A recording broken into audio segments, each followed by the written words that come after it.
Hi hello ನಮಸ್ಕಾರ ಎಲ್ರಿಗೂ. Welcome back to Agnes cooking YouTube channel. ನಾವು ಇವತ್ತಿನ ಸ್ಪೆಷಲ್ ಚಿಕನ್ ಕಬಾಬ್ ಹೆಂಗೆ ಮಾಡೋದು ಅಂತ ತೋರಿಸ್ಕೊಡ್ತಿದ್ದೀವಿ. ನೀವೇ ನೋಡ್ತಿರ್ಬೋದು ಚಿಕನ್ ಕಬಾಬ್ ಎಷ್ಟು ಸ್ಮೂತಾಗಿ ಬಂದಿದೆ. ಬರೀ ನಿಮಗೂ ಹೆಂಗೆ ಮಾಡೋದು ಅಂತ ತೋರಿಸ್ಕೊಡ್ತೀವಿ. ಮೊದಲಿಗೆ ಒಂದು ಜಾರಲ್ಲಿ 3ರಿಂದ 4 ಗಡ್ಡೆ ಬೆಳ್ಳುಳ್ಳಿ, ಅದಾದಮೇಲೆ 2 ಚಕ್ಕೆ, 2 ಲವಂಗ, 3 ಹಸಿಮೆಣಸಿನ್ಕಾಯಿ, ಸ್ವಲ್ಪ ಕರಿಬೇವು, ಒಂದು 2 ಪೀಸು ಹಸಿ ಶುಂಠಿ ತಗೊಂಡು ತರಿಯಾಗಿ ಮಿಕ್ಸರಲ್ಲಿ ರುಬ್ಕೊಳ್ರಿ. ರುಬ್ಬುವಾಗ ನಾವು ನೀರು ಬದಲು ಮೊಸರನ್ನು ಹಾಕ್ಕೊತಿದ್ವಿ. ಮೊಸರು ಹಾಕ್ಕೊಂಡ್ರೆ ಸ್ಮೂತಾಗಿ ಬರುತ್ತೆ ಚಿಕನ್, ಅದಕ್ಕೋಸ್ಕರ ಮೊಸರು ಹಾಕ್ಕೊತಿದ್ವಿ. 1 ಕಪ್ ಮೊಸರು ಹಾಕ್ಕೊಳ್ರಿ.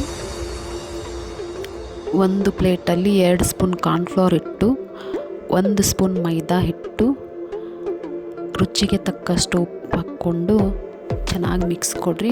ರುಬ್ಬಿಟ್ಟಿದ್ದ ಮಸಾಲೆನೂ ಅದಕ್ಕೆ ಮಿಕ್ಸ್ ಮಾಡ್ಕೊಂಡು ಚೆನ್ನಾಗಿ ಕಲಿಸ್ಕೊಳ್ರಿ. ಅದಕ್ಕೆ 1 ಸ್ಪೂನ್ ಅರಿಶಿನ ಪುಡಿ, 2 ಸ್ಪೂನ್ ಗರಂ ಮಸಾಲ ಹಾಕ್ಕೊಳ್ರಿ. ಇದಕ್ಕೆ ಜಾಸ್ತಿ ಏನು ಇಂಗ್ರೀಡಿಯೆಂಟ್ಸ್ ಹಾಕ್ತಿಲ್ಲ ನಾನು.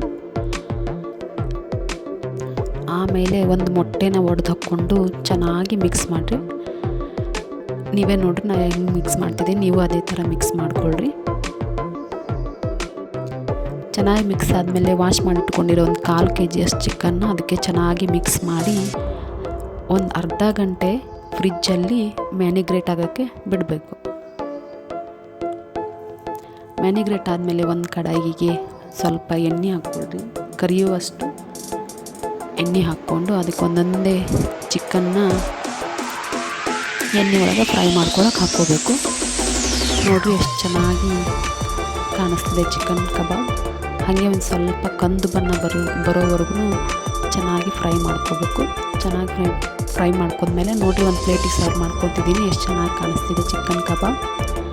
ನೀವು ಮನೆಯಲ್ಲೇ ಇದನ್ನು ಟ್ರೈ ಮಾಡ್ಕೋಬೋದು. ತುಂಬ ಈಸಿ ಮೆಥಡಲ್ಲಿ ತೋರಿಸಿದ್ದೀನಿ. ರೆಸಿಪಿ ನಿಮ್ಗೆ ಇಷ್ಟ ಆದರೆ ಪ್ಲೀಸ್ ಲೈಕ್ ಮಾಡಿರಿ, ಶೇರ್ ಮಾಡಿರಿ, ಕಮೆಂಟ್ ಮಾಡಿರಿ, ಸಬ್ಸ್ಕ್ರೈಬ್ ಮಾಡಿರಿ. Thank you.